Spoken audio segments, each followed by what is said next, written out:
welcome to my podcast short, The Victim Assistant. My name is Andrea Sierra, crime victim advocate. Today we are going to talk about what can you do if your college student is a victim of hazing. I decided to do this short because of hazing being prevalent in our society right now. Young people are not making safe and healthy choices.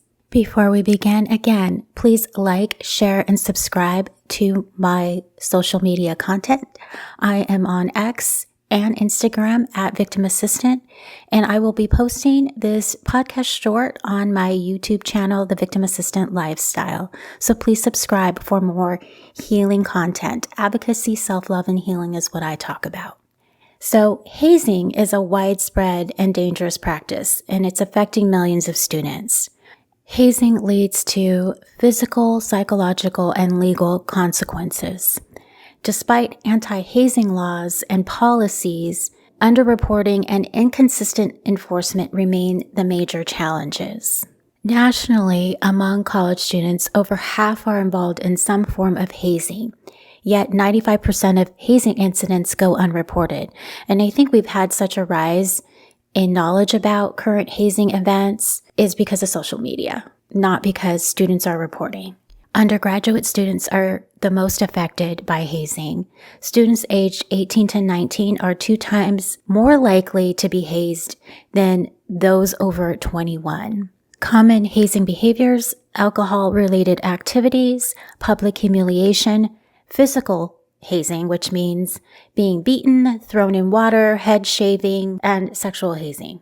Hazing affects students' mental health and causes injuries. 72% of college hazing victims report persistent anxiety for over 6 months, and 55% experience depression, requiring professional treatment. 44 U.S. states have anti-hazing laws, yet, of course, enforcement is inconsistent. And only 32% of colleges conduct annual anti-hazing training. Recently, in my state alone, Arizona, there has been hazing at all 3 state universities, including 1 death at Northern Arizona University. And I am outraged because hazing continues to happen despite universities claiming to have no tolerance and prevention policies.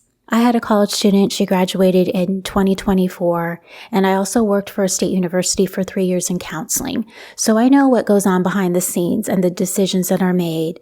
So that gives me a personal and professional perspective. The university experience has become a business. It's all about the money. And colleges have their fake and fancy websites that present a false facade. I had direct contact with students for 3 years, so I heard students' complaints, their insecurities. And to be honest with you, in talking with these students on a daily basis, today's college student, they lack safety, confidence, resources. They have poor mental health and limited communication skills. Students are constantly told by administration, you are adults, you make the decisions. Parents have no say in this time of your life. But the reality is, these students are not adults. Their brains are not fully developed yet. And I believe through my experience, university faculty and staff, and not all, but most, like to take advantage of your students' vulnerability. It opens them up for manipulation by administration. I really want parents to listen to this and take charge, advocate for your student, lead the conversations that will happen if your child is a victim of hazing. You lead the conversations with university staff and administration. Parents are always going to be in charge, especially if you're an active parent and you pay tuition. Since most universities operate as a business, they are going to do the most to deny, minimize, and blame and deflect responsibility. And I think university staff, people in charge of Greek life, need to be held accountable. They need to lose their positions because this is happening way too much. Okay, so what can you do if your child is a victim of hazing? So it's important to take crucial and immediate action. Now, this is after the fact. Of course, in real time, people should be calling 911. So in advocacy, there are 3 actions that a victim of crime should take. 1, ensure safety. 2, report the incident. And 3, seek support. So let's start with ensure safety. So the first thing parents want to do is assess the situation. Make sure that your student is not in immediate danger, that the threat is gone. Also, you want to talk to your student, encourage them to share their experience. And I know this is going to be difficult, but without judgment. Parents have to put their feelings aside and just validate their student and let them know that they are being supported. Next, report the incident. So this involves contacting the authorities. The first thing you want to do is report to law enforcement. Report the hazing incident. If it happened on campus and your university has a campus police, report to them. However, be careful with campus police because their interests are always going to be what's best for the university. That's just how it is. I was never very fond of the university's policing system. I found university police in my professional experience with them to be glorified security guards.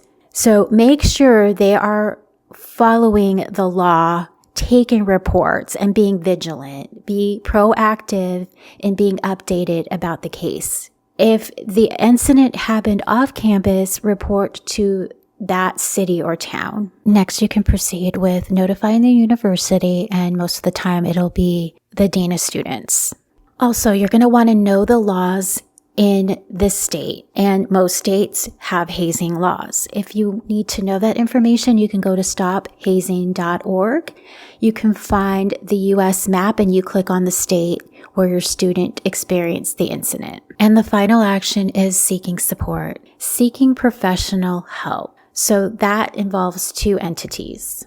I encourage that students seek counseling from a licensed therapist, psychologist.